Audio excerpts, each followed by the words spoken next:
quelques outils disponibles sur Word qui peuvent aider les élèves en difficulté, disons en lecture ou en écriture.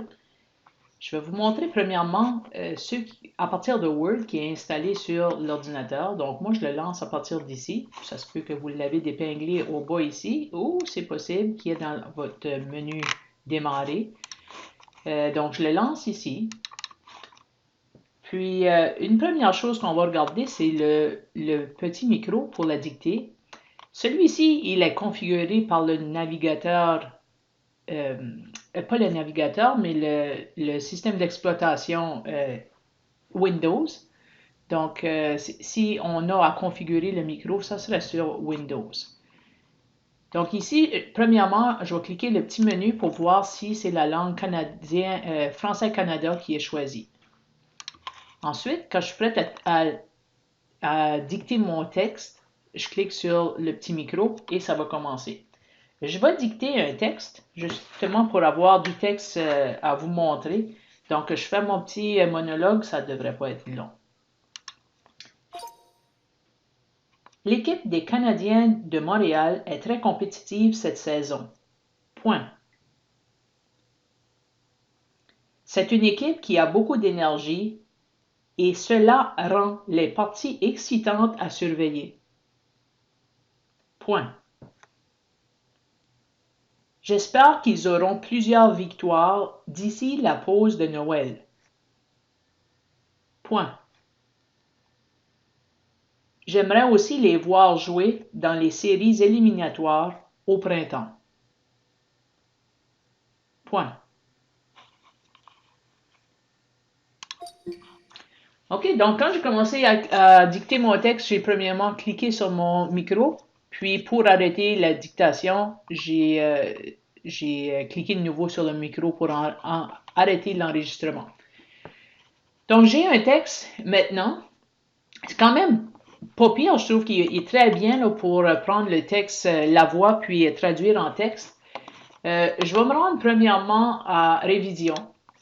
Puis, je vais afficher un nouveau commentaire. Ça fait que je vois ici que Canadien de Montréal, il a mis un petit C à Canadien. Puis, je vais juste placer un commentaire. Disons que c'était une copie d'élève, puis je veux réviser sa copie. Ça fait que je peux lui placer un commentaire pour lui dire le C de Canadien devrait être en lettres, en lettres majuscules,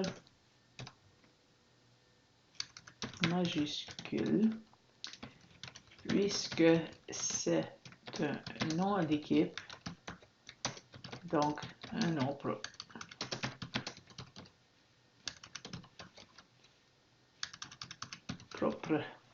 Donc ça, c'est le commentaire que je vais placer. Ça fait que si l'élève pointe sur le commentaire, il voit ici qu'il y a quelque chose. S'il clique sur le commentaire, il voit mon commentaire. Ça fait que ça, c'est une chose qu'on peut faire. Je vois aussi que commentaire peut s'afficher à partir d'ici. Moi, j'aime mieux être dans le menu révision puis afficher les commentaires, puis je vais vous dire pourquoi. Parce que si je suis sur le menu accueil, je peux afficher les commentaires. Mais si je veux l'enlever, j'ai aucun endroit que je peux pas juste cliquer ici puis enlever le commentaire. Ça, c'est pas comme ça qu'il s'enlève. Ça fait qu'il faut vraiment être dans le menu révision. Si je veux afficher commentaire, je l'affiche. Si je veux l'enlever, je clique de nouveau sur afficher commentaire. Si je veux ajouter des commentaires, je peux l'ajouter. Je sélectionne l'endroit où je veux placer un commentaire et j'ajoute mon commentaire. Ça, c'est une autre option qu'on a ici, placer des commentaires. On peut faire la lecture à haute voix, donc on place le curseur à l'endroit où on veut qu'il fasse la lecture et on peut faire la lecture à haute voix. L'équipe des Canadiens de Montréal est très compétitive cette saison. C'est une équipe qui a beaucoup d'énergie et cela rend les parties excitantes à surveiller. J'espère qu'ils auront plusieurs victoires d'ici la pause de Noël. J'aimerais aussi les voir jouer dans les séries éliminatoires au printemps. OK? Donc, c'est sûr que mon texte n'est pas parfait là, ici. Euh, Donc, je m'en vais par la suite. Après, j'ai fait la lecture à haute voix. Je vais aller dans le menu affichage. Au menu affichage, il y a le focus qui est quand même important ici. Si on veut enlever comme tout le bruit visuel que l'élève peut avoir, je peux enlever ça ici. Donc, l'élève voit seulement le texte, puis il n'y a aucun autre outil. Pour revenir, on clique les trois petits points qui sont en haut. Non, on ne clique pas. On pointe sur les trois petits points. Je vais juste l'enlever là. Je vais juste pointer sur les trois petits points qui sont en haut. Mon menu apparaît et là, je peux cliquer sur Focus pour enlever le focus. J'ai aussi outils d'apprentissage. Puis dans mes outils d'apprentissage, ben, il y a encore la lecture à haute voix. Puis ce que j'avais oublié à propos de lecture à haute voix, quand je clique dessus, je vais l'arrêter là. Bon, OK. C'est que j'ai un petit menu qui s'affiche ici. L'élève qui veut retourner le mot précédent, savoir comment dire ce mot-là, ou en tout cas, peu importe, il peut se servir de ce menu-là. Ici, dans les paramètres, si je clique, on peut configurer, on peut décider comment rapide qui va être la lecture. Ça fait que plus on va vers la gauche, moins rapide que la lecture va se faire, et plus on va vers la droite, plus rapide qui va être la lecture. Ici, on peut choisir une voix de Caroline ou une voix de Claude, donc une voix masculin ou féminin. Sur les largeurs de colonne, comme ici, j'ai une largeur de colonne qui est choisie étroite. On peut choisir plus étroite ou on peut choisir, puis j'ai même des choses qui sont choisies ici, là.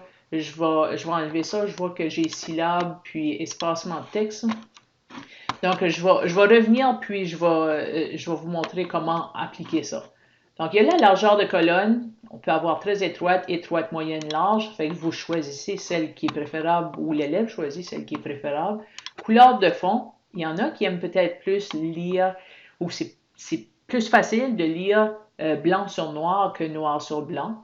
Ça fait qu'on peut choisir la couleur. L'espacement du texte. Donc là, ici, je peux cliquer sur l'espacement du texte. Il place des espaces entre chaque ligne. Il place des espaces entre chaque lettre. Les syllabes, on peut afficher les syllabes aussi. Donc, je sais, c'est pas parfait les syllabes. Je vois qu'il est comme compétitive, il fait compétitive, là, il est correct. Il y a certains mots qu'il ne fait pas bien, mais il y a d'autres mots que ça fonctionne très bien. J'enlève syllabe, l'espacement, focus. Okay? Donc le focus ici, si l'élève veut voir seulement une ligne à la fois, je vais mettre mon curseur au début ici. Là. Je vais mettre une ligne à la fois. Donc l'élève peut lire juste une ligne à la fois. Quand il est prêt à passer à l'autre ligne, il va cliquer la petite flèche qui est à la droite. Il peut passer à l'autre ligne, puis concentrer sur une ligne seulement. On peut remettre les syllabes si on veut. Ça fait que ceci, c'est quand même des outils très bien qui peut aider l'élève. Donc, je vais enlever le focus, je vais le mettre à aucune. Puis, je vais fermer les outils d'apprentissage. Je vais enregistrer le document.